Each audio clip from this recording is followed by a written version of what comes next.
Welcome to Kaalisha, home to 2 million people, 90% blacks, and a white population of 0.5%. Created in 1985, Kaalisha is conveniently located in the arid sand dunes only a few miles away from Cape Town. First, a history lesson is in order. South Africa was colonized by the Dutch in 1652, who mostly farmed using slave labor imported from Indonesia, India, and Madagascar. The Dutch arrived in 1795, however, it was not until 1806 that they fully colonized much of modern South Africa. In 1807, the British Slave Trade Act abolished slavery in South Africa while keeping extremely rigid racial segregation in place.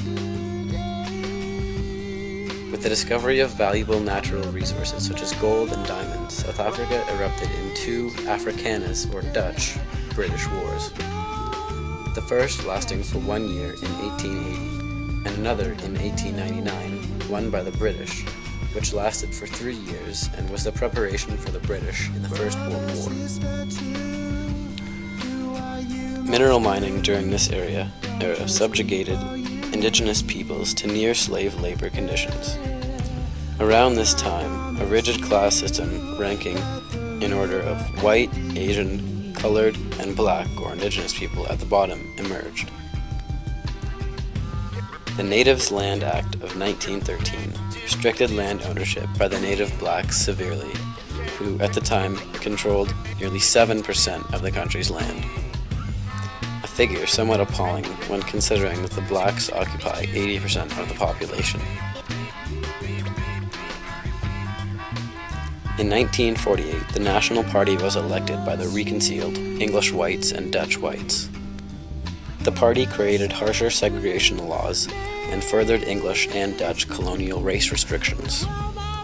Until the system of apartheid ended in 1991, whites controlled virtually all the wealth generated through industrialization and still hold vast quantities of money thanks to the country's mineral resources and extremely cheap labor. A massive problem in South Africa is theft. Barbed wire begins to seem like decoration and invades both the best and worst of neighborhoods. Seemingly, the vast array of sprawling houses full of consumer goods is too easily a quick dollar for the desperate poor. Security is an immense industry in South Africa, which includes thousands of rural and urban electric fences, and thousands of patrolling security personnel. South Africa is a very exceptional country.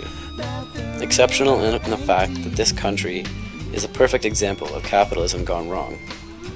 South Africa is not the classical North African case of desertification. Rather, it is a lush, subtropical, resource-laden tip of Africa. Raining frequently, the land farms excellently and possesses significant amounts of nearly every highly valuable commodity known to man. But still, unemployment stands at around 25%, and millions of people must choose between semi-consistent menial labor for a few dollars a day, or devoting their lives to whatever street-level transactions they think will pay for food. In my opinion, the poverty can be mostly attributed to the severe economic and social restrictions placed on the vast majority of the population. Restrictions that were in place until 1991.